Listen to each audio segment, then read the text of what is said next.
राधे राधे सभी बहनों को। हाँ जी, आज मेरी उनसे बात हो रही है बहनों से जिनके बच्चे प्राइमरी एजुकेशन को पार कर चुके हैं, 6th स्टैंडर्ड में है या 7th में है या 8th में है।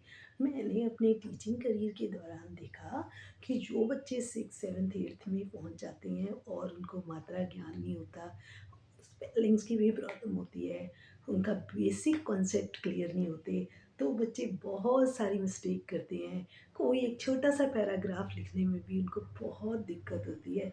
लेकिन ये एक बहुत छोटी-सी समस्या है, इसको दूर किया जा सकता है क्योंकि आजकल ना सभी माता-बहनें अच्छे से एजुकेटेड हैं और वो अपने बच्चे को यदि सहयोग करें ना, ये चीज़ कोई ट्यूटर नहीं दूर कर सकता क्योंकि आप किसी भी बच्चे को जिसका बेस क्लियर नहीं है, ग्रुप में ट्यूशन में भेजेंगी ना तो वहाँ ये कॉन्सेप्ट क्लियर नहीं होगा क्योंकि वहाँ सारे बच्चे जो हैं वो लर्न करके सुनाएँगे या जो दिया गया है उसको लर्न करेंगे और लिख के दिखाएँगे, तो ये पॉसिबल नहीं होगा। ट्यूटर कभी इस प्रॉब्लम को सॉल्व नहीं कर सकता है। इस प्रॉब्लम को सॉल्व तो माँ अपने बच्चे की खुद दूर कर सकती है। आप अपने बच्चे का होमवर्क डेली चेक करिए और देखिए कि आपके बच्चे की कहाँ क्या कमज़ोरी है और स्पेलिंग्स को तोड़-तोड़ के याद करवाइए।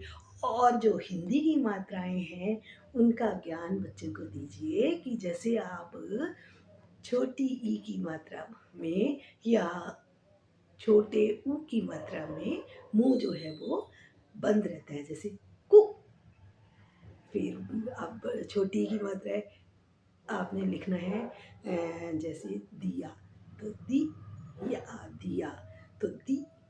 देखिए मुँह थोड़ा, और अगर आपने इसी को ही अगर आपने दीदी लिखना है तो दी, तो देखिए लॉन्ग जाएगी।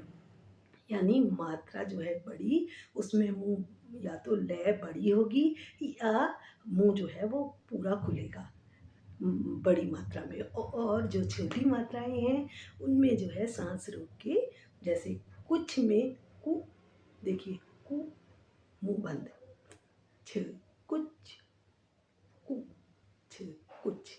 इस तरह से छोटी स्पेलिंग्स जो हैं, उनमें जो है आपकी साउंड जो है वो रुक कर मुँह के अंदर ही रहेगी और जो आपका ये मुँह है वो नहीं खुलेगा। और जो बड़ी मात्रा है, जैसे आपने कौन लिखना है, कौन, कौन, कौन। और इसी तरह से अगर आपने का, बड़े आ की मात्रा लगानी है,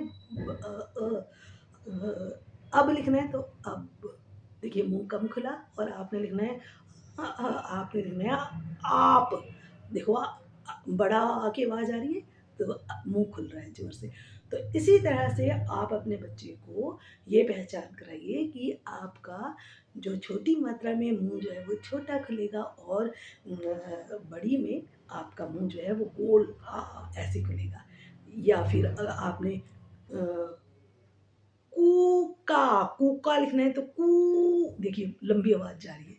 इस तरह से पहचान करवाइए। अपने बच्चों को मात्रा ज्ञान पक्का कराइए, स्पेलिंग तोड़ के याद कराइए, समस्या अपने आप दूर हो जाएगी। धन्यवाद। जय हिंद।